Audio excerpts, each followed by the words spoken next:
Hey, ladies and gentlemen, this is Carmine Sabia for Explain America, and a CNN interview went off the rails yesterday when the subject of abortion came up, and one Ohio former congressman took it to CNN anchor Caitlin Collins. Before we get started, please make sure you like, comment, share, and subscribe.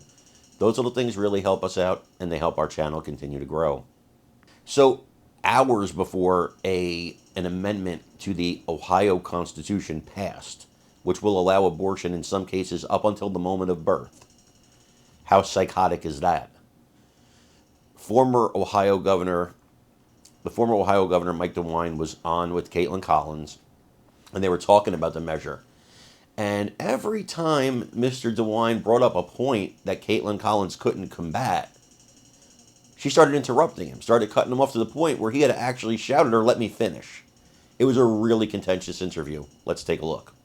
In an abortion case. And so the exception really takes over everything. And so it would allow an abortion right up until the time of birth. And look, we have experience with this in Ohio. We have a guy by the name of Martin Haskell who developed this partial birth abortion. He's the one who developed it. He basically deliver the baby, kill the baby, deliver it partially away, kill the baby, and then deliver the rest of the baby.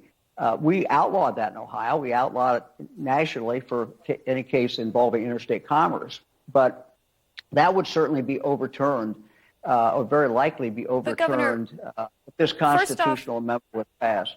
You're talking about the health of the mother being broadly determined. I mean, that's a determination that's made by a doctor who they have a duty to follow medical science, do they not?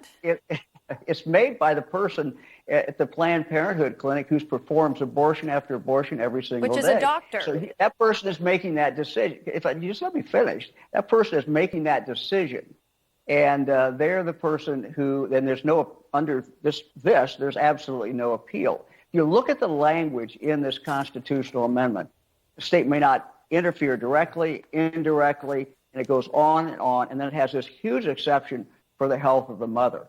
And look at the Supreme Court decision that was handed down where they defined health of the mother. They define it as it could be a question of poverty. It could be a question of I have too many children. It could be any number of different things.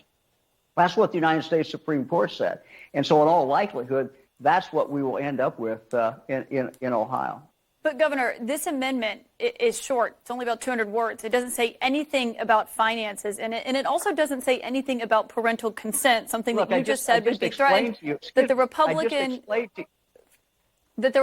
Attorney General in your state said nothing about parental consent is mentioned in this amendment. I mean, you can read it. It's quite short. Well, there's no doubt there's nothing mentioned about parental consent. I just explained it. If you go back, if you look at the language in the amendment, it talks about an individual. Look, these are very smart ACLU lawyers who wrote this.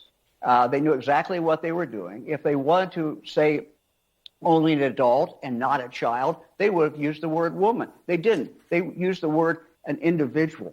So it's clear what they were trying to do. This is a right for an individual, and it's very clear that a court very well could come to the conclusion that a child, has that individual right, and this is a constitutional amendment. This is not just a law. This is a constitutional amendment. That constitutional amendment will trump any law that we have on the books if they're in direct conflict with each other. But, Governor, I got to push back on what you said about the finances being considered when a doctor is considering the health of a mother who is considering having an abortion here. Can you name one instance where that has ever happened? Look, all I know is what the United States Supreme Court said. And if you tell me you've read the same decision, and you know it's an extremely broad. Look, even people who are pro-choice on this issue. But has this ever been happened? Has that ever happened where someone got an abortion because they were citing their own finances, Governor? You will not let me finish.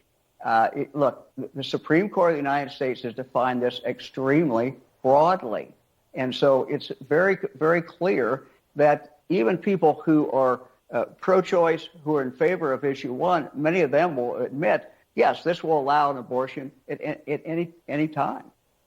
Governor, my last question, if this amendment does what you say it does, if it goes too far and you don't believe that voters should vote for it, why not just have the language of the amendment actually on the ballot? Because it's not actually on there. Instead, it's a summary from your Republican Secretary of State when the amendment itself is quite brief and straightforward about what it does do? Look, everybody's had an opportunity to look at this. The thousands of these, hundreds of thousands of these copies have been made of this. People have had a chance to look at it.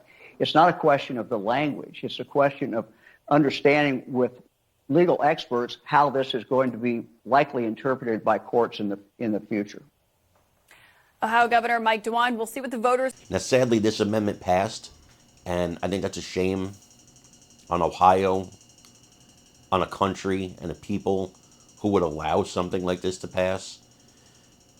I'm torn. People say, Republicans, you have to move to the middle on this if you want to win elections. And I'm here to say, I don't care about the elections that much. I mean, I care, but not enough to sell my soul.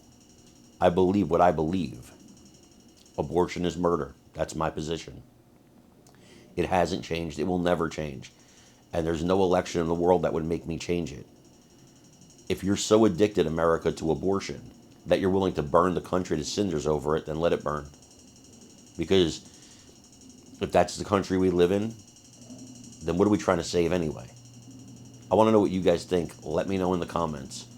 Also, please remember to like, share, and subscribe. It really helps us out. I'm Carmine Sabia. This is Explain America. We love you guys. God bless you. Take care, everybody.